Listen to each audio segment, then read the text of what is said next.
시간이 되었습니다. 다 같이 사도신경으로 신앙 고백하시며 2023년 1월 6일 금요일 새벽 기도에 함께 시작하겠습니다. 나는 전능하신 아버지 하나님 천지의 창조주를 믿습니다. 나는 그의 유일하신 아들 우리 주 예수 그리스도를 믿습니다.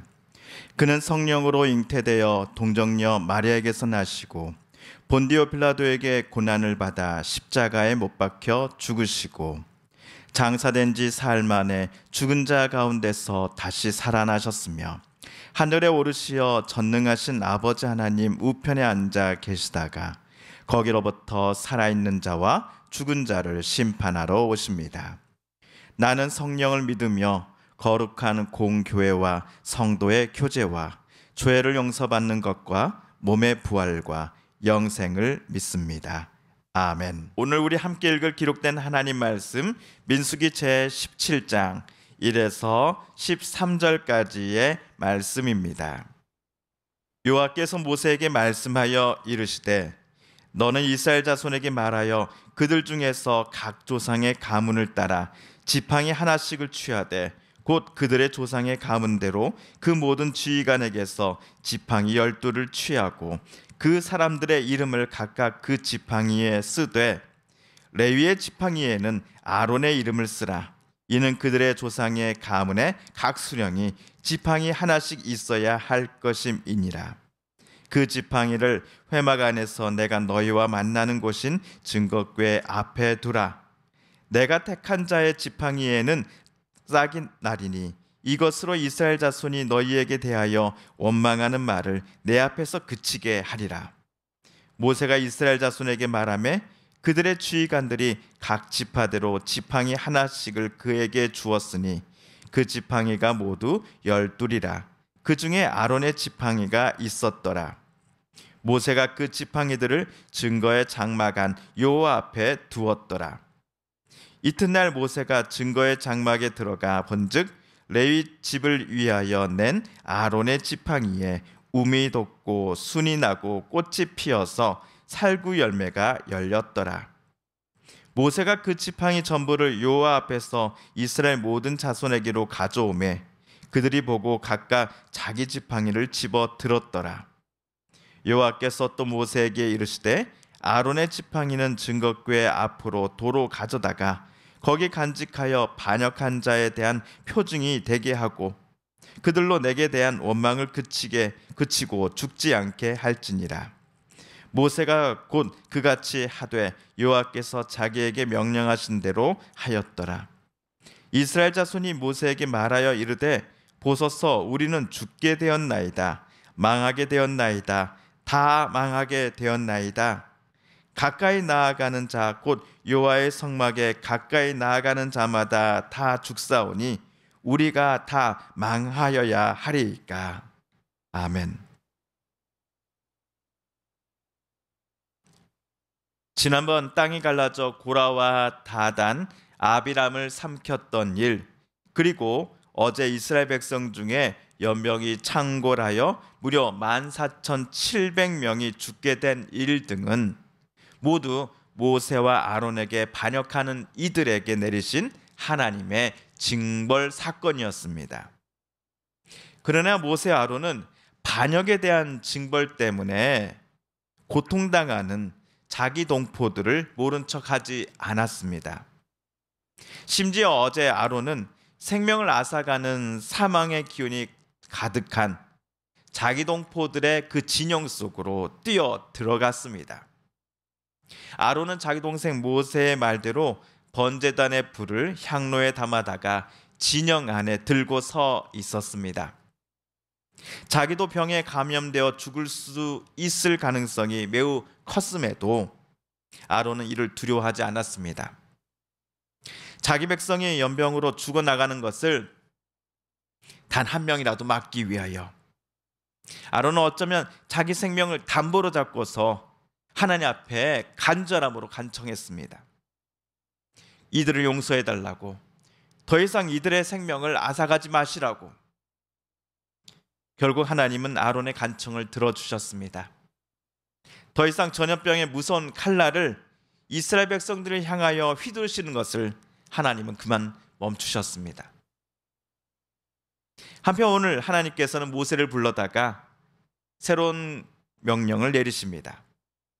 2절에 따르면 이스라엘 12지파의 대표 지휘관이 사용하는 지팡이 하나씩을 모세에게 제출해야 합니다. 그 지팡이에다가는 그것을 제출한 본인들의 이름을 새겨 놓아야 하지요.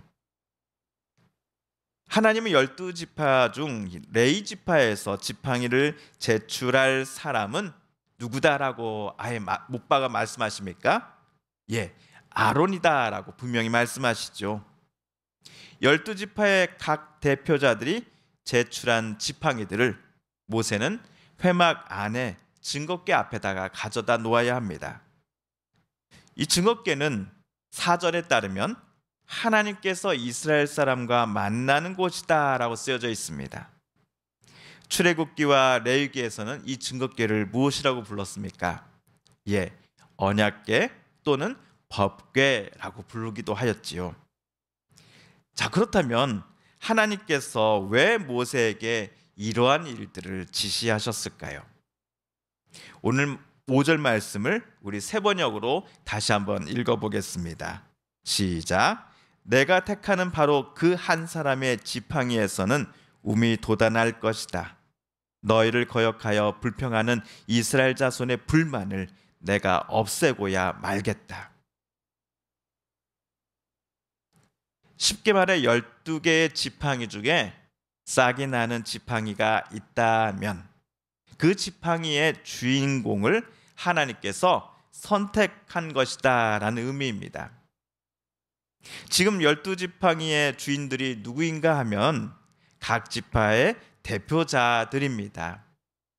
앞으로 하나님께서 선택하신 사람이 누구인가에 따라 모세와 아론의 지금 가지고 있는 정치, 종교적인 어떤 지휘권이 강화될지 말지가 결정될 것입니다.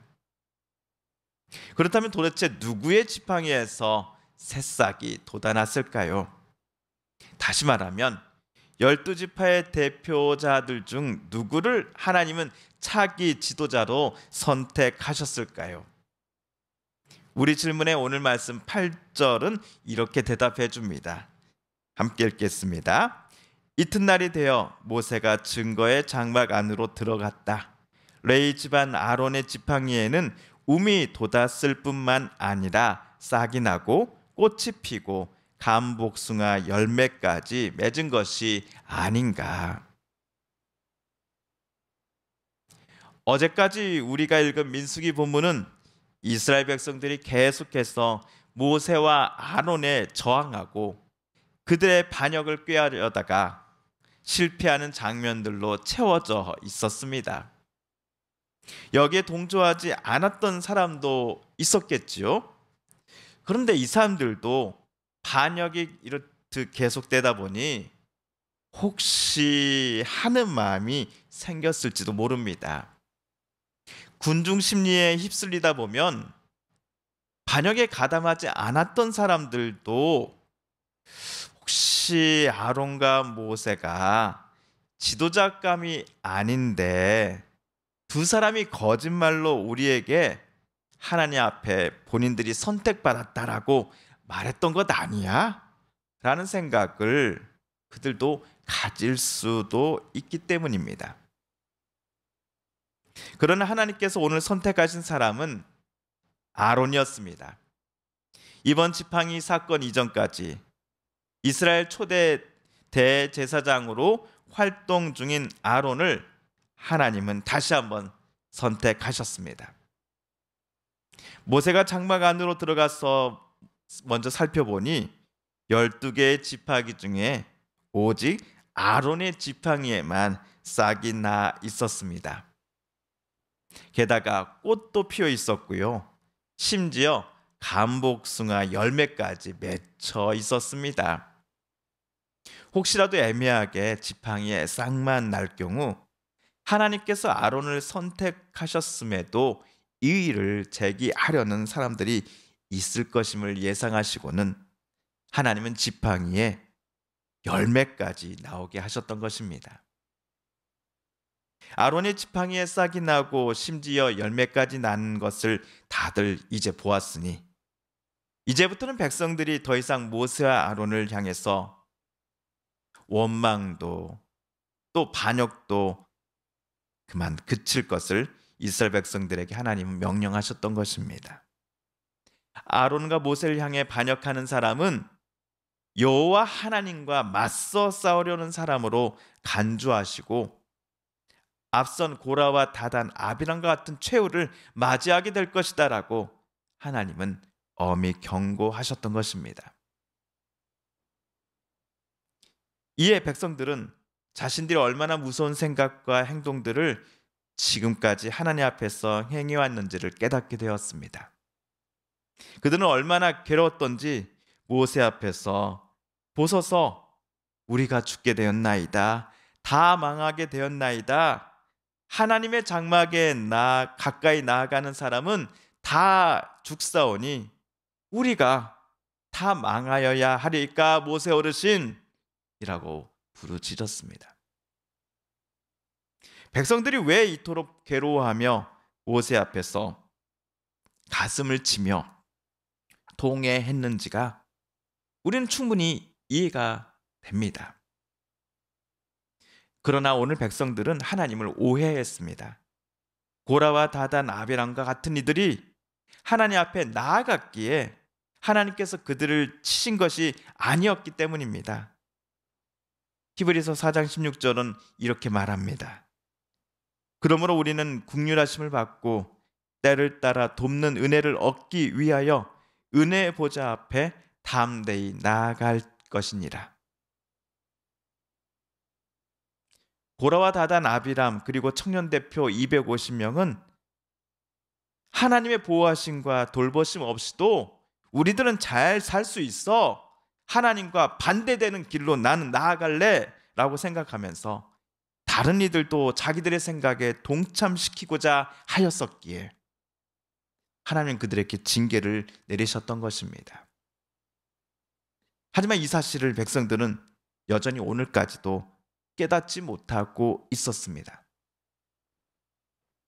하나님은 앞으로도 이스라엘 백성들에게 하나님만을 의지할 것을, 하나님의 뜻과 말씀만을 이스라엘 공동체에 그대로 전하는 이 모세와 아론을 신뢰해주고 따라줄 것을 여러 징조와 사건, 기적들을 통해 요청하실 것입니다. 하나님으로부터 멀리 떨어져 있음이 아니라 이스라엘은 하나님의 백성이고 하나님의 아들이고 딸이니 하나님께로 더 가까이 더 많이 나아올 것을 하나님은 그들에게 원하셨던 것입니다. 마찬가지로 하나님은 우리가 작년보다 올해 더 많이 하나님을 찾고 의지하며 하나님을 더욱더 사랑하기를 저와 여러분에게 원하고 계십니다. 새롭게 시작하는 2023년은 우리가 하나님을 더 많이 알아가면서 예수님을 조금이라도 더 닮아가는 복된 한 해가 우리 모두에게 되었으면 좋겠습니다. 주님께서 가르쳐 주신 기도를 드리며 오늘 말씀 묵상을 모두 마칩니다. 하늘에 계신 우리 아버지, 아버지의 이름을 거룩하게 하시며 아버지의 나라가 오게 하시며 아버지의 뜻이 하늘에서와 같이 땅에서도 이루어지게 하소서. 오늘 우리에게 일용할 양식을 주시고 우리가 우리에게 잘못한 사람을 용서하여 준 것 같이 우리 죄를 용서하여 주시고 우리를 시험에 빠지지 않게 하시고 악에서 구하소서. 나라와 권능과 영광이 영원히 아버지의 것입니다. 아멘. 사랑하는 성도 여러분, 성삼위 하나님께서 오늘 민수기 말씀을 읽고 묵상하는 저와 여러분의 마음을 열어주시고 말씀 속에 새겨진 하나님의 음성 또 하나님의 뜻을 깨닫게 해주셨으니 오늘 우리가 깨닫고 다짐한 바대로 살아가게 해달라고 이 시간 우리가 함께 읽은 말씀을 붙잡고 하나님 앞에 기도드리기를 원합니다. 우리 성도님들과 가족들 중에 또 이웃분들 중에 하나님의 고쳐주심과 일으켜 세워주심을 놓고 간절히 기도하는 분들이 계십니다. 이 시간 우리도 한 마음과 한 뜻으로 함께 기도드리십시다. 마지막으로 우리가 가지고 나온 간절한 기도 제목 하나님께 아뢰며 주 예수의 이름을 힘입어 하나님의 은혜의 보좌 앞으로 우리 담대히 나아가겠습니다. 함께 기도합니다.